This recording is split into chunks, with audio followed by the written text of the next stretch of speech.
आपका हमारे चैनल में स्वागत है और आपको हमारे चैनल पर क्लास 10th की मैथ की सारे लेक्चर्स मिलेंगे। और अगर आपको कोई समस्या है तो आप कमेंट करके बताइए। आज मैं आपको class 10th chapter 12 surface area and volume के बारे में बता रही हूँ। उसके नोट्स, कुछ फॉर्मूले वगैरह आपको बता रही हूँ ताकि आप एक्सरसाइज। क्यूब में नंबर ऑफ फेसेस होते हैं 6, एज होती है 12 और वर्टेक्स होते हैं 8। इसका जो टोटल सरफेस एरिया होगा वो 6 इंटू ए स्क्वायर, यानी कि ए यहाँ पर साइड है, और कर्व सरफेस एरिया जो होता है यानी कि एल एस है वो है 4 ए स्क्वायर, ए यहाँ पर भी साइड है। वॉल्यूम उसका होता है ए क्यूब। वॉल्यूम ऐसे निकला है कि बेस एरिया इंटू हाइट, तो बेस एरिया हो जाएगा आपका ए स्क्वायर, हाइट हो जाएगी ए, तो ये हो जाएगा ए क्यूब। अब क्यूब की डायगोनल जो निकालनी है आपको वो √3a होती है, ए यहाँ पर भी साइड है। नेक्स्ट आता है क्यूबॉइड। क्यूबॉइड में नंबर ऑफ फेसेस होते हैं 6, एज होती है आपकी 12 और वर्टेक्स होती है 8। एल एस ए अगर आपको जानना है तो एल एस ए होता है 2 into H bracket L plus B, यहाँ पर एल प्लस बी हो जाएगा। टी एस ए होता है इसका 2 into L B plus B H plus H L. L आपकी लेंथ है, बी यानी कि ब्रेथ है और एच यानी कि हाइट है। वॉल्यूम इसका होता है L into B into H. Length of diagonal होती है इसकी √L² plus B² plus H²। अब थर्ड आता है आपका सिलेंडर। सिलेंडर में आपका जो बेस एरिया होता है यानी कि ये वाला पार्ट, या फिर आप ये वाला पार्ट देख सकते हैं, ये होता है πr², यानी कि ये सर्कल की फॉर्म में होता है। फिर इसका CSA होता है 2πRH, यानी कि इसका ये कर्व सरफेस एरिया, जिसमें आप ये शामिल नहीं करोगे। TSA के अंदर होता है आपका बेस एरिया, मतलब ये भी आपको शामिल करने होंगे, और प्लस कर्व सरफेस एरिया हो जाएगा जो आपका निकलेगा 2πr प्लस h। वॉल्यूम होता है सिलेंडर का πr²h।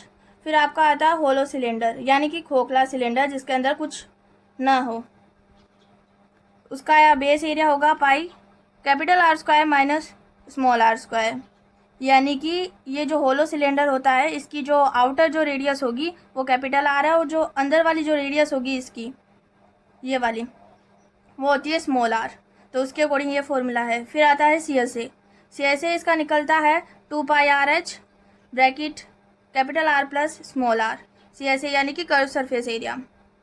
फिर TSA टोटल सरफेस एरिया होता है 2π ब्रैकेट R प्लस r, वापस से bracket H plus r minus r।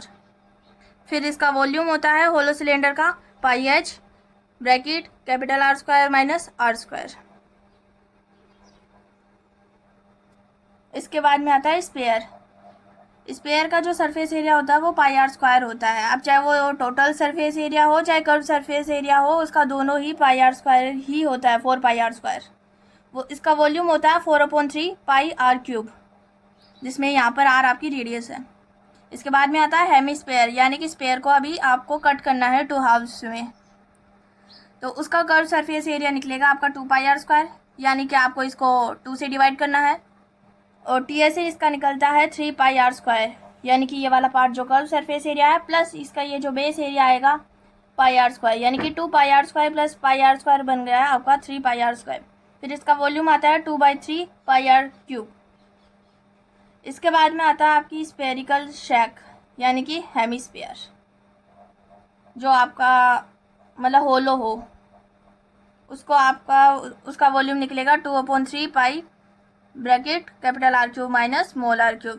R इस बड़े वाले, ये जो बाहर वाला है स्पेयर, इस मतलब जो हेमीस्फीयर है उसकी रेडियस है, और r अंदर वाले की रेडियस है। इसके बाद में आता है कोन। कोन के अंदर ये यहाँ से लेकर के यहाँ तक इसकी हाइट है, ये इसकी जो साइड वाली है जो स्लैंट हाइट होती है जिसको L से रिप्रेजेंट किया जाता है, और यहाँ से इसकी रेडियस होती है। तो इसका टोटल सरफेस एरिया होता है πr प्लस l, यहाँ पर ये l है। CSA होता है πrl, और यहाँ पे जो ये जो स्लैंट हाइट है इसका फॉर्मूला है √H² प्लस B², जो कि आपकी पाइथागोरस थ्योरम से निकलता है। फिर आता है इसका वॉल्यूम 1/3 πr²h, यानी कि सिलेंडर का जो वॉल्यूम है उसको आपको 3 से डिवाइड करना है। फिर आता है होलो स्फीयर। होलो स्फीयर का अगर आपको निकालना है वॉल्यूम, तो वो होता है 4/3 pi capital R cube minus small r cube. आज के इस वीडियो में इतना ही। आगे जानकारी के लिए आप हमारे चैनल को सब्सक्राइब करें, लाइक करें और शेयर करें। I hope you like this video.